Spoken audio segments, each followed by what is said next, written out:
वसुधरा गांव की डरावनी कहानी। गढ़वाल की पहाड़ियों पर बसे छोटे से गांव वसुधरा की एक ऐसी कहानी है जिसे आज भी लोग धीमी आवाज़ में बताते हैं। कहते हैं जब भी कोई रात के समय इस कहानी का जिक्र करता है, हवा थोड़ी ठंडी और साए कुछ गहरे हो जाते हैं। कई साल पहले वसुधरा गांव में निर्मला नाम की एक युवा महिला रहती थी। वो स्वभाव से शांत, प्रकृति प्रेमी और सबकी मदद करने वाली थी। लेकिन एक रात उसके साथ कुछ ऐसा हुआ जिसने पूरे गांव की किस्मत बदल दी। एक अमावस्या की रात जब गांव में गहरी खामोशी थी, अचानक जंगल की तरफ से अजीब सी घंटियों की आवाज़ आने लगी। लोग समझ नहीं पाए कि ये आवाज़ कहाँ से आ रही है, क्योंकि गांव में कोई त्योहार नहीं था और ना ही किसी के घर कोई पूजा चल रही थी।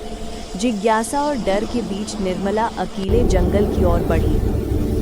जंगल के अंदर पहुंचते पहुंचते आवाज़ें और तेज होने लगी।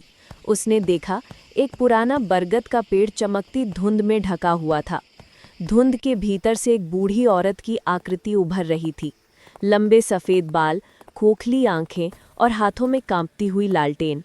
बूढ़ी औरत ने निर्मला को देखा और टूटी आवाज़ में कहा, तुम यहाँ क्यों आई हो? ये जंगल तुम्हारे जैसे लोगों के लिए नहीं है, लौट जाओ।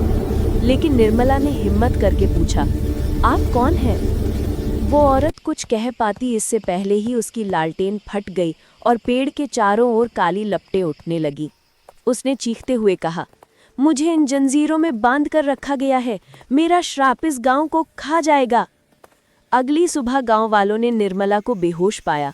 वो जिंदा तो थी, लेकिन इतनी डरी हुई कि बोल भी नहीं पा रही थी। कुछ दिनों बाद उसकी हालत और बिगड़ती गई। वो रात के समय उठकर बरगद की दिशा में इशारा करती और कहती, वो वापस आने वाली है। कहानी यहीं ख़त्म नहीं हुई। कहते हैं उसके बाद गांव में अजीब घटनाएं होने लगी। रात में अपने आप बजती घंटियां, खाली घरों की खिड़कियों में दिखती परछाइयां, बरगद के पेड़ से आने वाली धीमी रोने की आवाज़ें। और फिर एक रात निर्मला गायब हो गई। न कोई निशान, न कोई पदचिन्ह। बस उसके घर की दीवार पर कोयले से लिखा एक वाक्य मिला, श्राप अब पूरा होगा।